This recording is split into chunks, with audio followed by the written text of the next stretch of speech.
성령님 좋은 아침입니다. 이 시간 성령님을 초청합니다. 오늘도 내 안에 오셔서 하나님을 기쁘시게 드릴 것을 소원하게 해주세요. 오늘 말씀을 통해 구체적으로 무엇을 해야 할지를 깨닫게 해주세요. 깨달은 것을 삶 속에서 실천할 수 있도록 도와주세요. 아멘. 오늘 함께 나누실 하나님 말씀은 출애굽기 25장 23절에서 40절까지 말씀입니다. 너는 조각목으로 상을 만들 때 길이는 2규빗, 너비는 1규빗, 높이는 1규빗 반이 되게 하고 순금으로 싸고 주위에 금테를 두르고 그 주위에 손바닥 넓이만한 턱을 만들고 그 턱 주위에 금으로 테를 만들고 그것을 위하여 금고리 4셋을 만들어 그 4바위 4모퉁이에 달되 턱 곁에 붙이라. 이는 상을 맬 채를 꿰을 것이며 또 조각목으로 그 채를 만들고 금으로 싸라.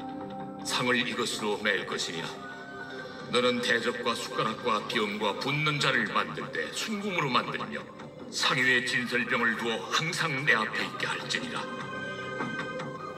너는 순금으로 등잔대를 쳐 만들되 그 밑판과 줄기와 잔과 꽃받침과 꽃을 한 덩어리로 연결하고 가지 6을 등잔대 곁에서 나오게 하되 다른 3가지는 이쪽으로 나오고 다른 3가지는 저쪽으로 나오게 하며 이쪽 가지에 살구꽃 형상의 잔 셋과 꽃받침과 꽃이 있게 하고 저쪽 가지에도 살구꽃 형상의 잔 셋과 꽃받침과 꽃이 있게 하여 등잔대에서 나온 가지 6을 갖게 할지며 등잔대 줄기에는 살구꽃 형상의 잔 4과 꽃받침과 꽃이 있게 하고 등잔대에서 나온 가지 6을 위하여 꽃받침이 있게 하되 2가지 아래에 한 꽃받침이 있어 줄기와 연결하며 또 2가지 아래에 한 꽃받침이 있어 줄기와 연결하며 또 2가지 아래에 한 꽃받침이 있어 줄기와 연결하게 하고 그 꽃받침과 가지를 줄기와 연결하여 전부를 순금으로 쳐 만들고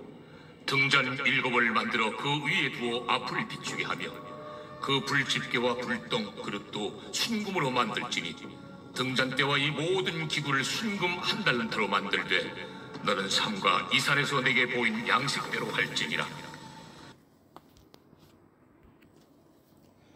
신학이 체계적으로 잘 다듬어진 지금과는 달리 수천 년 전 이스라엘 백성들에게는 하나님이 어떤 분이신지에 대한 구체적인 지식이 부족했습니다. 이에 하나님께서는 하나님이 어떤 분이신지 이스라엘 백성들에게 그들이 이해할 수 있는 언어와 방법으로 가르치시기를 원하셨습니다.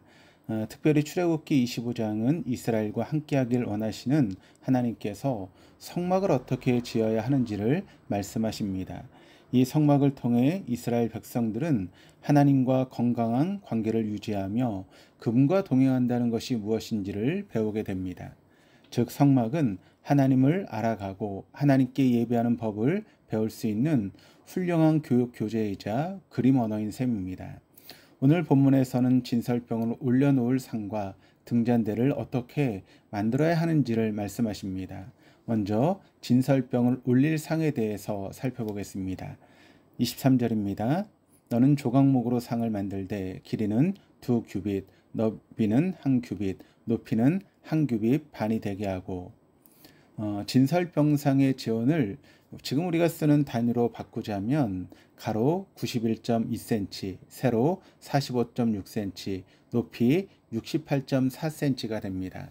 23절에 등장하는 상은 식사를 할 수 있는 테이블을 상징합니다. 성경에서 식사는 사랑과 화합의 의미로 자주 등장합니다.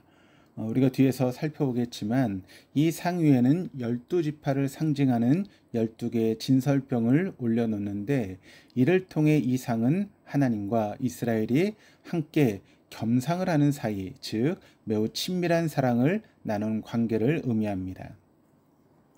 그렇다고 해서 그 사랑이 상대방을 함부로 대해도 되는 관계를 의미하지는 않습니다.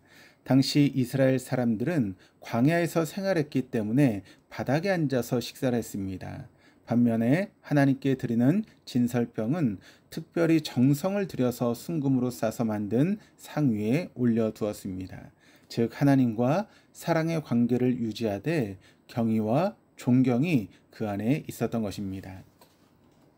24절 25절입니다. 순금으로 싸고 주위에 금태를 두르고 그 주위에 손바닥 넓이만한 턱을 만들고 그 턱 주위에 금으로 태를 만들고. 하나님께 드려진 진설병은 거룩한 것이기에 땅에 흘린 일이 없어야만 했습니다. 이를 방지하기 위해서 주변에 손바닥 높이 정도의 턱을 두르게 했습니다. 덕분에 진설병은 안정감 있게 하나님께 드려줄 수 있었습니다. 26절에서 28절입니다. 그것을 위하여 금고리 넷을 만들어 그 네 발 위에 네 모퉁이에 달되 턱 곁에 붙이라. 이는 상을 멜체를 꿰 곳이며 또 조각목으로 그 채를 만들고 금으로 싸라. 상을 이것으로 맬 것이니라. 흥미롭게도 이 상에는 채를 꿰 수 있는 금고리가 좌우 앞뒤로 각각 하나씩 달려 있었습니다. 채는 쉽게 말해 막대기인데 두 개의 긴 막대기로 고리에 깨고 사람의 어깨에 매면 성물의 거룩함을 훼손하지 않으면서도 먼 거리도 신속하게 수월하게 들고 이동할 수 있었습니다. 또한 이 진설병상은 100% 금으로만 만들지 않고 앞서 23절에 나왔던 것처럼 조각목에 순금을 싸서 만들었습니다. 그래서 순금의 화려함이 있었음에도 들고 다니기에는 가벼웠습니다. 이는 중요한 메시지를 우리에게 담고 있습니다. 하나님께서는 성막 안에만 머무시는 것이 아니라 이스라엘 백성들이 가는 곳마다 함께 동행하실 것임을 드러내기 때문입니다. 그런 점에서 볼 때 신속하고 편리하게 이동시킬 수 있도록 고안된 진설병상이야말로 무소부재하신 하나님의 속성과 백성들과 동행하길 원하시는 하나님의 사랑이 잘 드러난 성막 기구임을 깨닫습니다. 혹시 우리 안에 주일에 예배당 안에서만 하나님을 만나는 분이 계시지는 않습니까? 하나님께서는 우리가 살아가는 매 순간 어느 곳에서든지 우리와 함께 계십니다. 그 하나님을 눈을 들어 믿음으로 바라보며 주님과 복된 교제를 영원히 이어가시는 우리 동덕교회 성도님들 되시기를 바랍니다. 29절에서 30절입니다. 너는 대접과 숟가락과 병과 붓는 잔을 만들되 순금으로 만들며 상 위에 진설병을 두어 항상 내 앞에 있게 할지니라. 대접과 숟가락은 12개의 진설병을 가지런히 진설하기 위한 도구였습니다. 또한 병과 붓는 잔은 전제에 사용될 술, 주로 포도주를 보관하는 용도로 준비되었습니다. 이것들은 제사를 드릴 때 사용할 수 있도록 진설병과 함께 항상 진설병 상 위에 비치되어 있었습니다.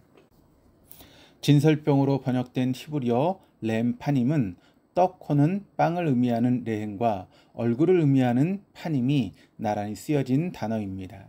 즉 진설병은 하나님의 얼굴 앞에 매일매일 종신토로 놓여져야 될 빵을 뜻합니다.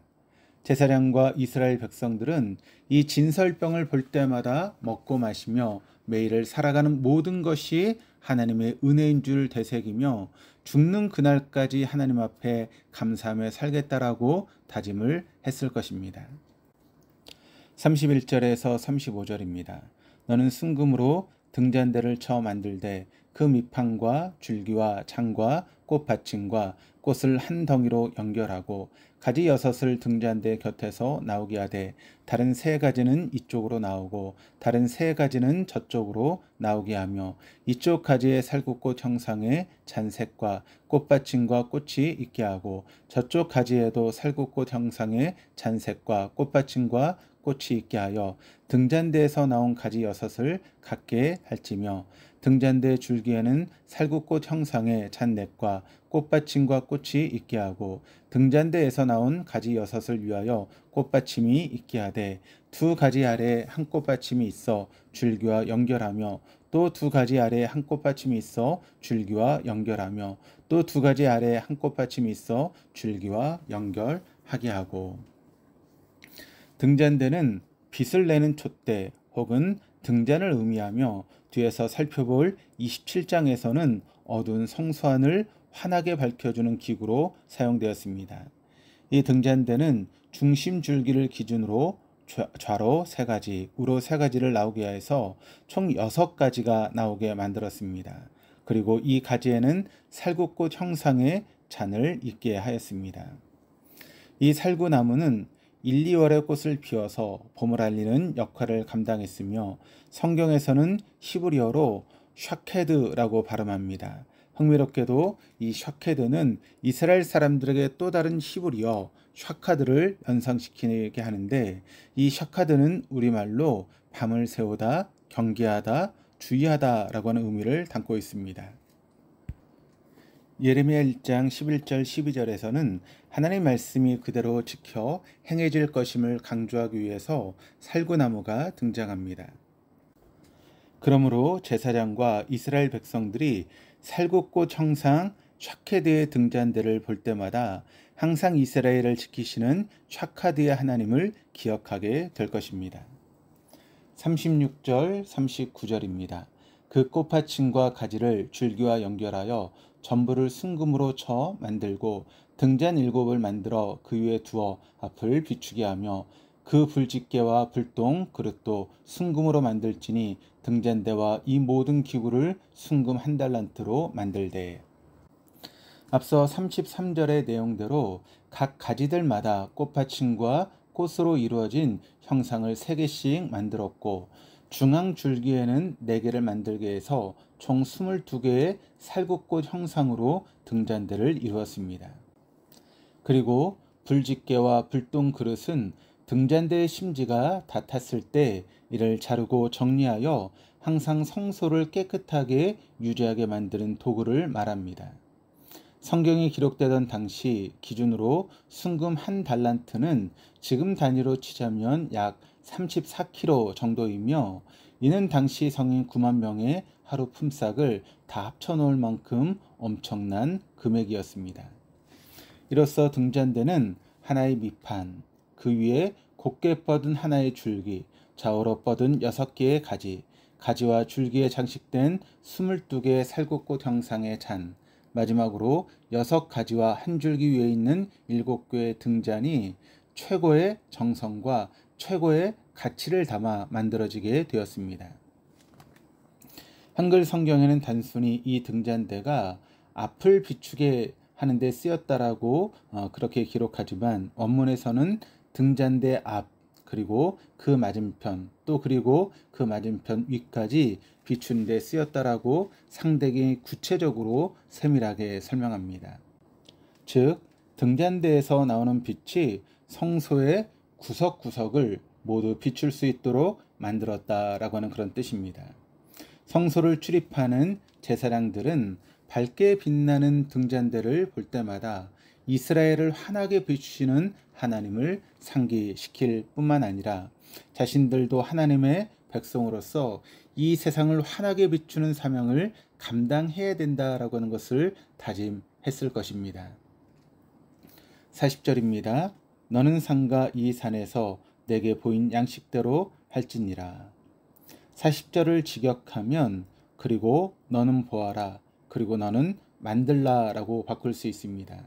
이는 단순히 보다를 의미하지 않고 조사와 관찰을 통해 철저하게 깨닫는 수준을 의미합니다.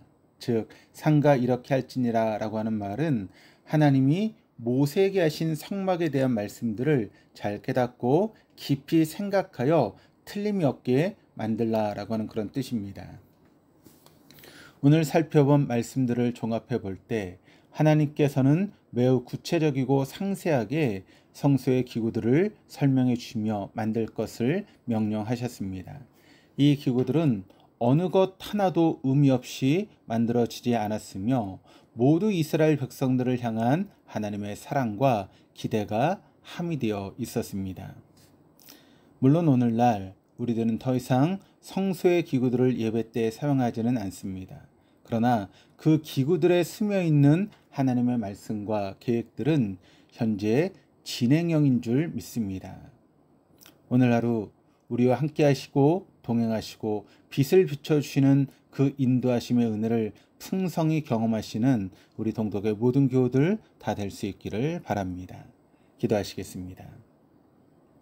하나님에 대해 어렴풋한 지식을 갖고 있던 이스라엘 백성들에게 스스로 계시하시고 성소와 그 기구들을 사용하셔서 그들과 함께 하셨던 아버지 하나님, 이제 그 하나님께서 우리와 함께 하시는 임마누엘의 하나님이심을 우리가 고백합니다.